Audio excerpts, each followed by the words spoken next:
Welcome to the ranch. How many people have been here before? We had a lot of people. How many people came to the event, the August event? Oh, good. How many people saw UFOs at the August event? Good. Yeah, there's a lot of activity at that event. A lot of it's on the website. We put a lot of the activity on the website now. We got some, on Friday nobody filmed them, but we had two ships, a big one come this way and another one come the opposite and cross over right over the top of the place. And some pretty large light ships. And everybody was in awe and nobody got them on film. But we had some really good photos of ships actually in the field when we hear metallic ships were hovering in the field. And nobody, you couldn't see them, but they showed up on the film. So they're just out of our frequency. The best way to explain it is that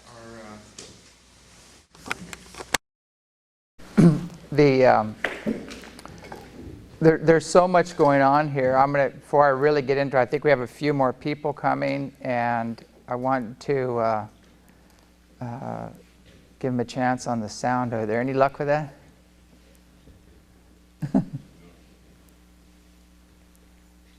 Yeah. Maybe you could give a little history of how the place started and things. Oh, okay. That'd be good. Yeah, how this got started was probably about 20 years ago.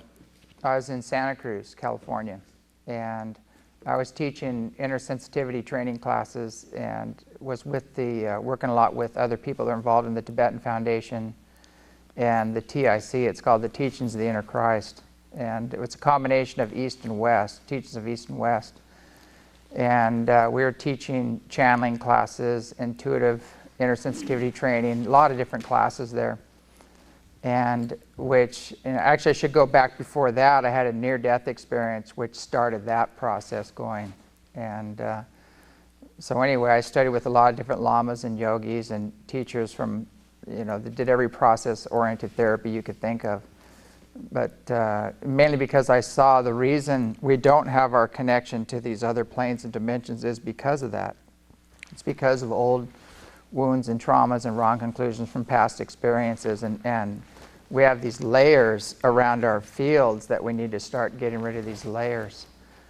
But that was what started it anyway. The near-death experience started it. And then I started taking a lot of different courses and was trained as a minister, believe it or not. I hate to use that word now, but mainly because it's been abused so much. But I went through the TIC training courses, and I went through the Tibetan Foundation, and I went through a lot of other training courses to get where I'm at.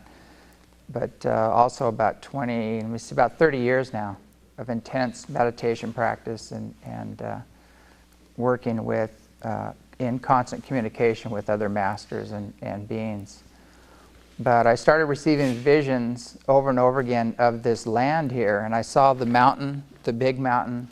I saw the river, and I kept seeing the words little mountain over and over again in the vision, and I saw this little mountain behind us. And they kept impressing the word little mountain, and it didn't make sense at the time, because why would they put so much of impetus on little mountain when there's this massive Mount Adams right there, on the front yard? So what happened was I realized that the land is on Little Mountain Road, and and that's Little Mountain right there. So now I understand why. But I actually had to take a map of the United States, and I got a pendulum out and dowsed it and found out exactly where it was, and that's how I ended up here. When I got to the land, it looked exactly like the images and the visions that I kept having over and over again. But the house I had in Santa Cruz was packed. It was just jam-packed with people. It was too small. And I always had a real desire to create a sanctuary or retreat center that wasn't just focused on the spiritual, that also dealt with the physical healing properties in the earth and gardening and everything, that incorporated everything. So a place that would live as an example of living in harmony with each other and with the earth and living a very spiritual, wholesome life. But I know a lot of people get real airy-fairy. They get way out there, but their feet aren't on the ground. And a lot of people are very grounded, but they can't get out and experience the other planes and dimensions. So, and you know, everybody has their forte, you might say. Some people are really into gardening. I love gardening myself. It grounds me. I love planting trees and working in the garden. And other people, you know, like going into the meditation practices and the healing practices and things of that nature. So, you know, to me, I honor the diversity and everybody's own unique purpose for being here. Everybody has their own unique purpose for being here. That's one of the first things I like to tell people is that I'm not your guru. You know, your guru is within. Their guru is always here. It's G-U-R-U. And any master teacher is going to bend you inward and not become your guru. And you know, I'm not infallible. I have my lessons and I have my own unique purpose for being here. And this is it, basically sharing some of the experiences I've had. But each and every person here has their own unique purpose, and not one is higher or lower than another. We got sound back there? Do we need to hook a mic up? I got it right here. Okay, great, great. So anyway, that's kind of, in a nutshell, how it got started. You know, this is a dream of mine come true. That the event that I had here in August, we had about 400 people show up, and it brought tears to my eyes because it was like it was a major completion in my life. My whole dream was to build this center, bring the best of the best teachers together, and bring them all in one room, and then also have them experience the energy too. And they told me in my meditations that a couple of things. They said that the August event that we had here was not just for the people coming here, it's for the teachers as well. And almost all the presenters went through a life-changing experience here. One of them, in particular, Brooks Agnew, we have him on video talking about what happened, but he was up in one of our upper bedrooms and he was facing the mountain and just taking it in, the beauty of it, and this beam hit him right in the chest. And he just felt this incredible love and joy and bliss, and it just overwhelmed him. And all this information was downloaded into his body, and he had a friend with him at the time watching, and she could see his whole body lighting up and all these patterns and numbers and graphs and everything appearing around him, and it just blew his mind. And this guy is a very, well, he's a scientist, he's a physicist. In his own words, he said, you know, I'm used to using equipment to gather data, and I work with numbers. He goes, I don't use my body as to receive data, you know, because he got this incredible download. And it brought tears to his eyes to talk about it. It was such a transforming experience. But almost everybody here, when they saw the light spheres and they saw the ships and they saw what was going on all around them, it was very changing, life-changing for them. And what was also amazing, a lot of people received healings. And, you know, I didn't post it over the net because I think that's people's own personal experience. You know, in a way I should. I don't want people to come up here with expectations because it just happens. But if you put the intent out there and ask for healing and ask for help, things happen. It's pretty amazing. We had people that had before and after x-rays. Things just disappeared in their body that came to the event. One guy had intestinal bleeding. He had all these polyps, all these real severe problems, and they were gone. And he went and his doctor said, what happened? He goes, I don't know what happened here. He said, you're clean as a whistle. He goes, this makes no sense at all. But while we were doing the sky watches and doing the events out there, we were taking photographs of the people out in the field, and most people camped out in the field. And around the people were wall-to-wall light spheres, totally covering the people. And every color there, pink, green, orange, purple, blue. And these are ultra-dimensional beings that are overseeing the whole activity here from another dimension. But after the event, I always go in, and there's a little part of me has a little conversation with the higher beings, you know, with spirit, and I always go, you know, well, how'd we do? You know, how'd we do, and how can we do this better? I always look for improvement. And and I got this incredible warm energy come down through me, through my whole body, and I felt this just total bliss and kind of admiration and gratitude for the work that we're doing here. And they told me that what we did here was reverberating throughout the dimensions, that it was affecting all the ultra-dimensionals, and it was like the buzz of the universe, kind of what's happening here. And they said it instilled hope, not with just all the people here, but it instilled hope with other planes and dimensions, that some of them which gave up on us. You know, they go, those guys are primitive, they're warlike, let them destroy themselves, we'll come back and clean it up after they're done, you know. And a lot of people left, and and now they're looking back on the earth again, and a lot of very high beings, and they're coming back in right now, which is leading into what we're going through right now. But it's not just here. This place is a vortex. It's like an acupuncture point for the earth itself.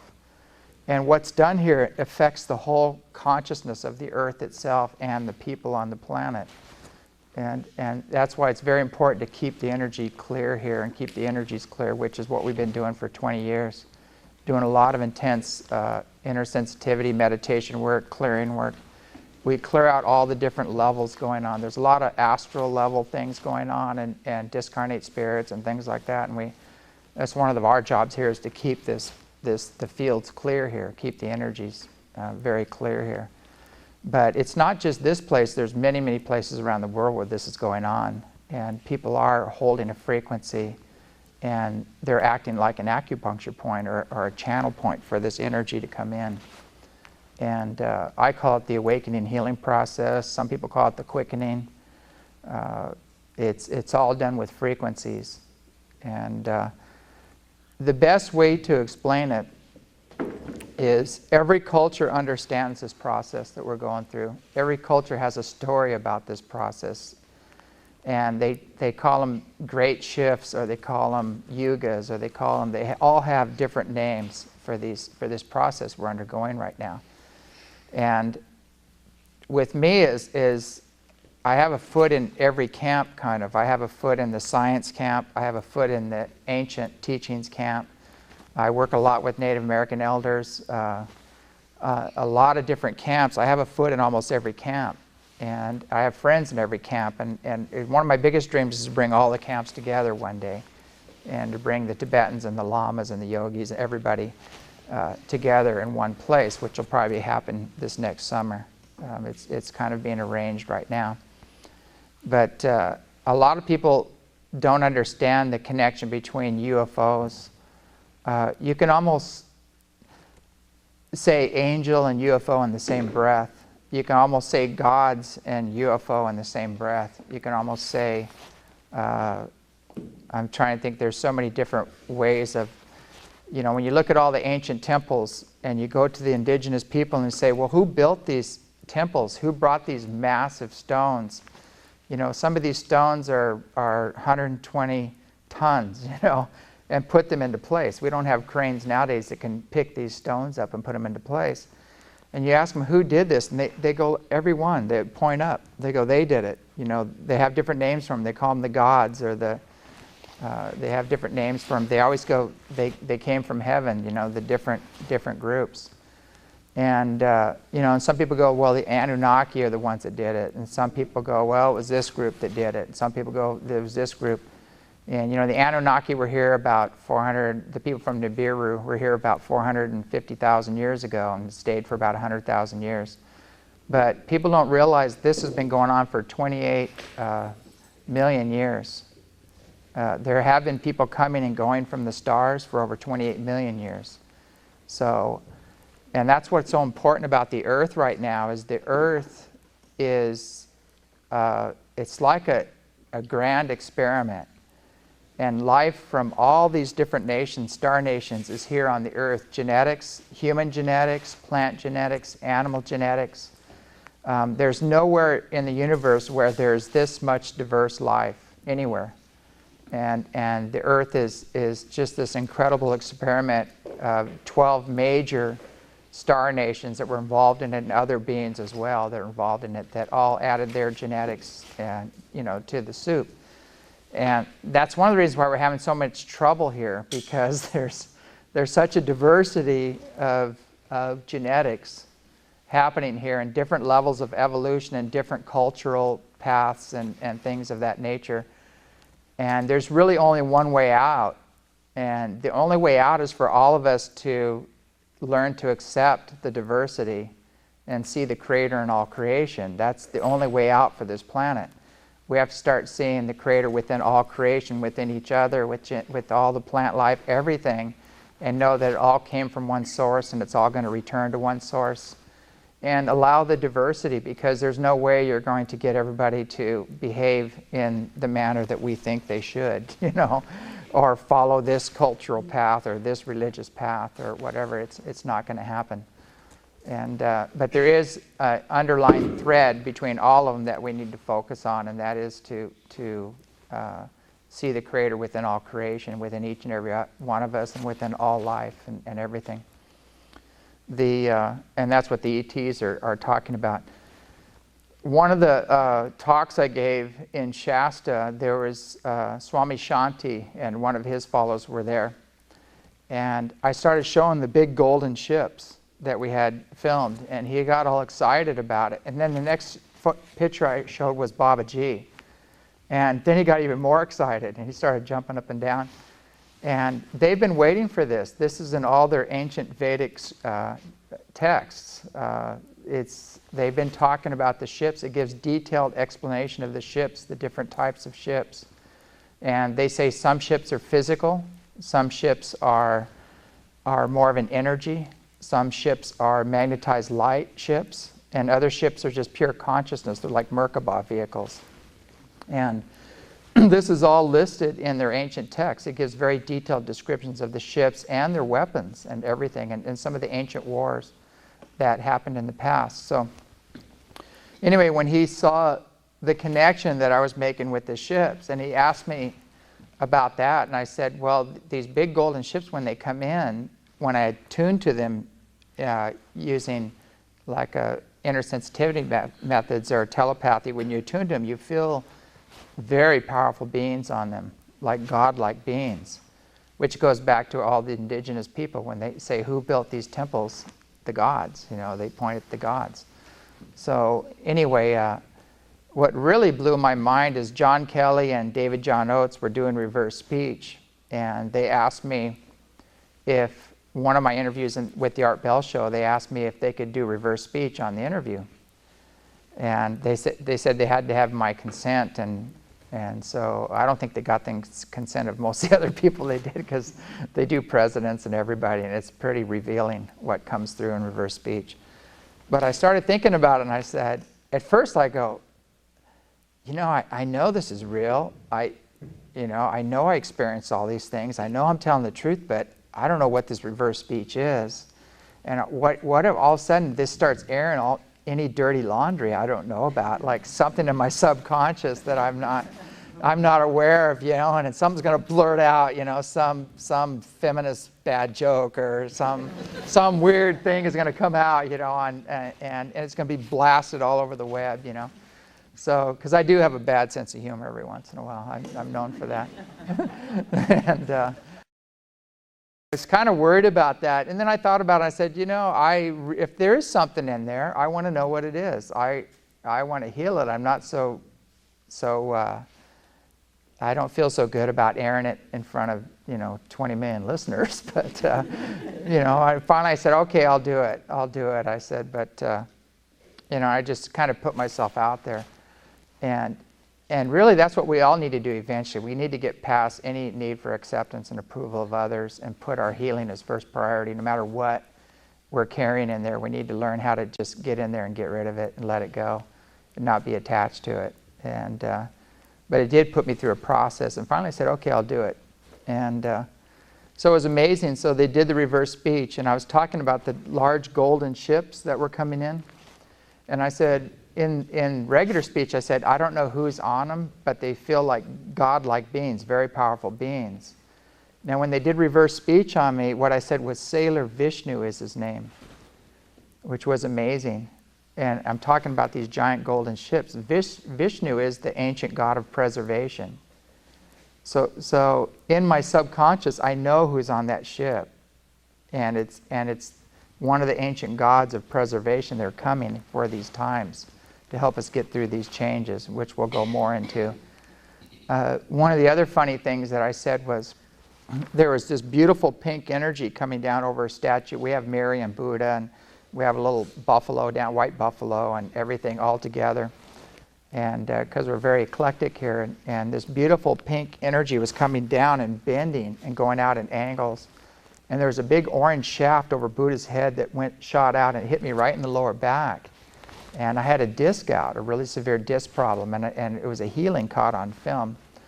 It was pretty amazing, the photograph, and it was shot aiming due west at 10 o'clock in the morning, so that it's impossible for a sun flare to happen. And so we were talking about that photograph, and they said, what are the little blue balls of energy around the bottom of the photograph? And I said, well, the big pink light coming down is Mary's energy. The pink and orange light was Mary's energy. And I said, I don't know what those little blue lights are surrounding Mary. Well, in reverse speech, what it said is, Mary's elves say to love her. Clear as a bell, So now we're hooking up the Ascended Masters with the nature kingdom, right, with the UFOs, in reverse speech.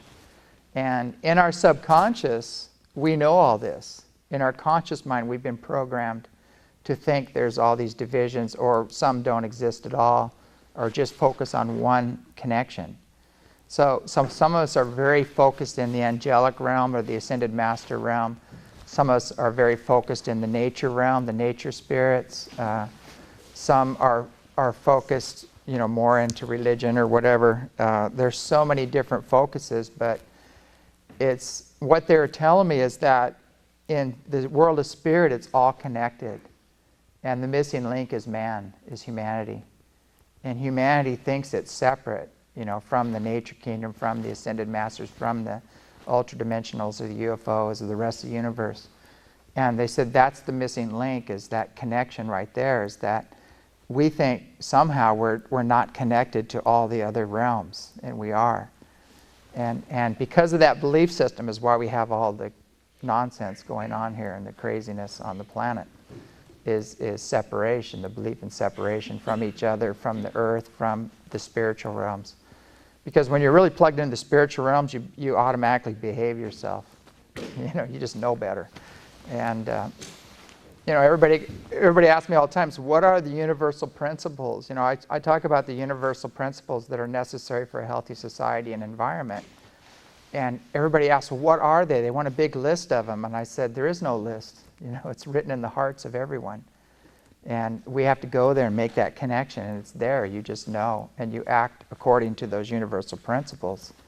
And it's very easy to see when you're not aligned with those universal principles, when you're acting out of greed or anger or harmful or things like that. It means you're stepping outside of that knowledge of oneness or that everything's connected. So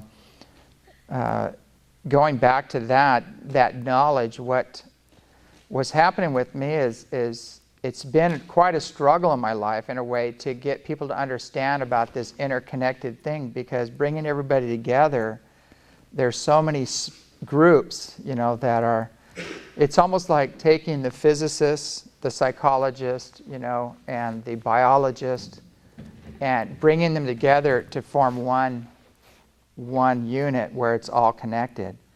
But each one is saying this is the way, and that's their focus, and they don't want to let go of that little point of power that they have. They don't want to let go of that. Nowadays, all the physicists are becoming spiritual, because they have to. There's no way around it. Physics, the highest physics goes spiritual. When you get up into the higher physics, you have to go into spirit world, or it doesn't make sense. And the same way around. The people that are religious have to let go of some of the old dogmas and start allowing this new physics to come in, and then it all makes sense. So it's all coming together in this oneness. Now this is really strange. The Pleiadians, which I work with quite a bit, I work with several groups. One is an Orion Council of Light, one is the Pleiadians, and there's some Andromedans that I work with as well. And when they talk about creation, they talk about the creator within all creation, and they talk about it as this intelligence. They call it the one consciousness that encompasses all consciousness in all planes and dimensions throughout the universe. But they're all part of this consciousness, and that's their concept of God. And what they've been saying is God is coming, and it's not a little old man with a lightning bolt, with a beard, It's not all the images that we've been given. They said it's a frequency and it's a force. And that frequency and that force is we're moving into that frequency and that force. And they've been explaining that to me, how that works. And basically what they're saying is there's a scientist, Dmitry, I can't think of it, that might even be his last name, I'm not sure, but he's a Russian scientist. There's a lot of scientists that are releasing this information now. And what's happening right now is that our heliosphere, our solar system, we're moving to a new place in the universe right now. And the leading edge is glowing. There's 1,000 times more light as we're moving into this space. What that's doing is that all the planets are glowing as well, and they're putting out 4 times more light, and they're going through atmospheric changes. And our sun is reacting to this as well, and it's creating solar flares and coronal mass ejections, which are hitting the Earth. And so the Earth is responding to this new energy, this more energized space that we're moving into. So what does that happen? The best way I can explain it, let's say a solar flare hits the planet. The first thing it affects is consciousness, and it affects the bioelectric fields around the human body. And people have emotional outbursts. They get really high. They feel agitated, energized. And then they have a low, and they drop down again. And that's the magnetic fields fluctuating. And that's the first thing it does. The second thing it does, it creates weather, crazy, erratic weather. And that's why we have all the tornadoes and the hurricanes and the droughts and the floods and the chaos with the weather. And the third thing it does is the Earth absorbs this energy and it creates pressure. And the pressure has to be released. The Earth's overheating, so we have an increase in earthquake and volcanic activity. And so all those things are going on right now at once. And that's part of the shift that we're going through. And they're talking about this energy coming in. It's coming in great waves of energy as we're moving through these spaces, I guess, in the universe. And they're also being orchestrated by these other beings. So we're getting a lot of help in this shift that we're undergoing, which brings in a lot of the ETs and the other things that are going on are helping us with this process. And the angelic kingdoms, the other masters, they're all, even the nature kingdom, they're all working together to get us through this shift. But the energy, as it's coming in, it's getting stronger and stronger. And we're going through a vibrational lifting or a quickening. And it's getting just more and more and more, higher and higher and higher. And there's waves coming in. There's a great wave of energy coming in on the 23rd of November.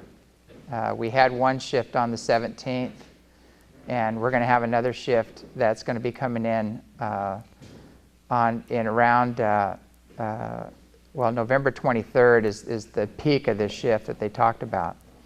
So when this wave of energy comes through, it's going to create a quickening. It's going to create an agitation or a lot of energy, a lot of emotional outbursts, and people letting go of the lower frequencies.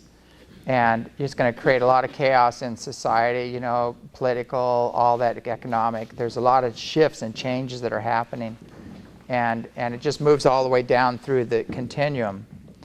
And it's another way of explaining it, too, is that is when we're born on this planet, we have a physical body, and we're given a personality, and then we have our soul, which has its program as well. But the real strong energies are your physical body and the first 3 seals, which are survival, sex, and power. And those first 3 seals have been greatly abused, you might say, on the planet right now, and we're cleaning those up. And the frequency that's coming in is love that's coming in, and it's coming down through the vibration continuum, and it's clearing out these seals. So there's people that are really trying hard to keep us in the first 3 seals. And, that's, everybody knows about, the war on terror and all that other stuff. All of that is to keep you in survival and to keep you in fear and keep you down in the first 3 seals. And, the manufactured lack and all the other things that are going on, that's the program, is to keep people down in the first 3 seals. Well, this other energy coming in is bringing everybody up into the 4th seal. And it's coming from the highest levels down through the 7th chakras, or 7th seal, all the way down. And it's like we're being invaded by the source itself, you might say. So it's our own God self, whatever you want to call it, that's pressing in and creating this shift and this change that we're going through. And that's what these big waves or frequencies are that are coming in. So November 23rd, they said, is a great shift. Now, another thing they're telling me is that we're trying to use the Gregorian calendar to measure where we are in the Mayan calendar, which is an error, because Mark Antony did not become a Caesar for 4 years, almost 5 years. And so there's the Gregorian calendar is 5 years off. It's at least 5 years off. So if we use the Gregorian calendar, say it's 2006 on the Mayan calendar, it's really 2011. So in 2007, it's going to be 2012, according to the calendar. And there's a lot of people that are onto this, and they're starting to talk about it, and they've done the research and they've done the math. And if you talk to the elders over there, they'll say that, look, it's not, don't use numbers. This is not for numbers. This is events. This is energy. This is emotions. This is evolution. It's an evolutionary calendar. Don't try to use numbers on it. But the information we're getting is that 2012 is actually going to be more like 2007. So December or November 2007. But you can feel it. Everybody's feeling this. How many people are feeling this anticipation, like this energy, this shift coming, that something's really building, something's coming? And we don't really know what it is, but we feel something big is getting ready to happen.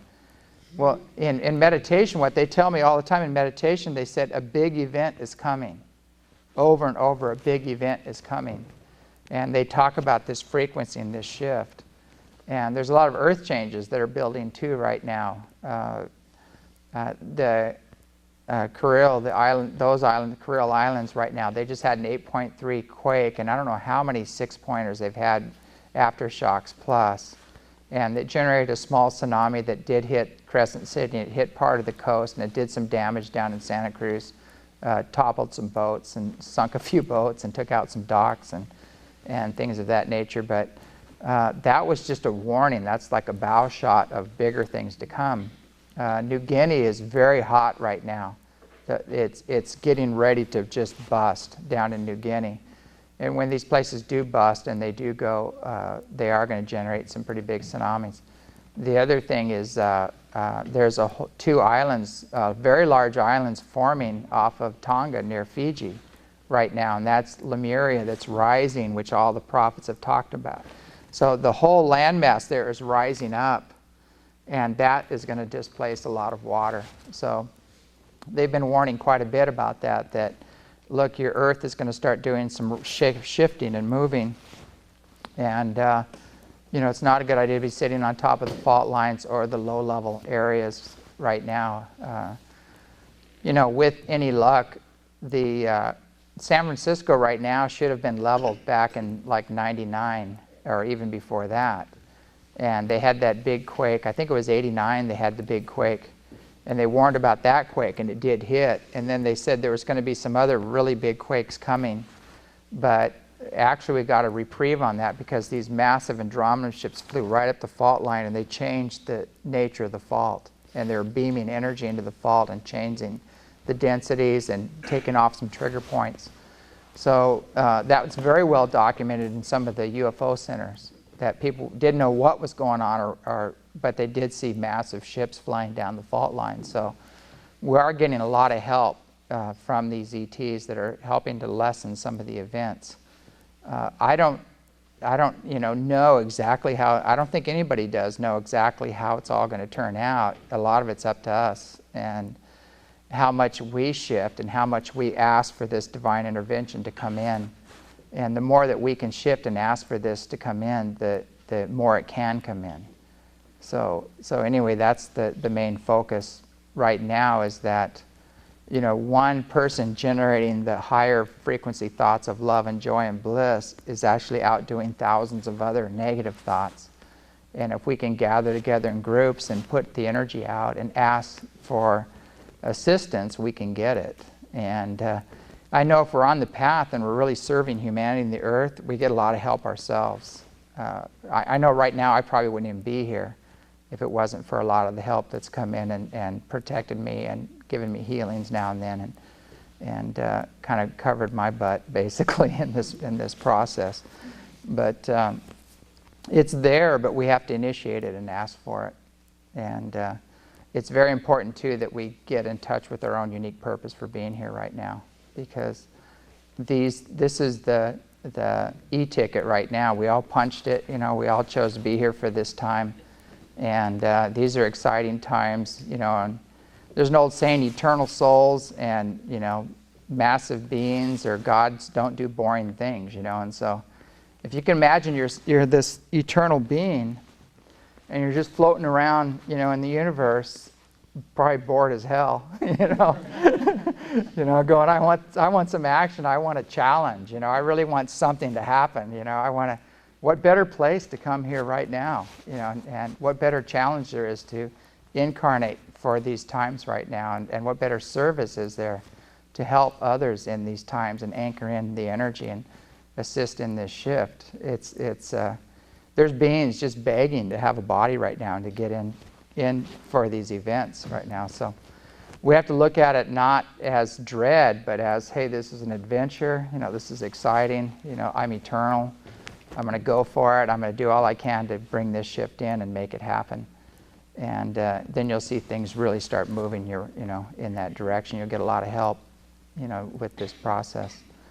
But the shifts are exponential in nature. They're coming in, they're getting stronger and stronger, which means we have to let go of the lower frequencies, and we have to let go of all the wounds and traumas and wrong conclusions from past experiences.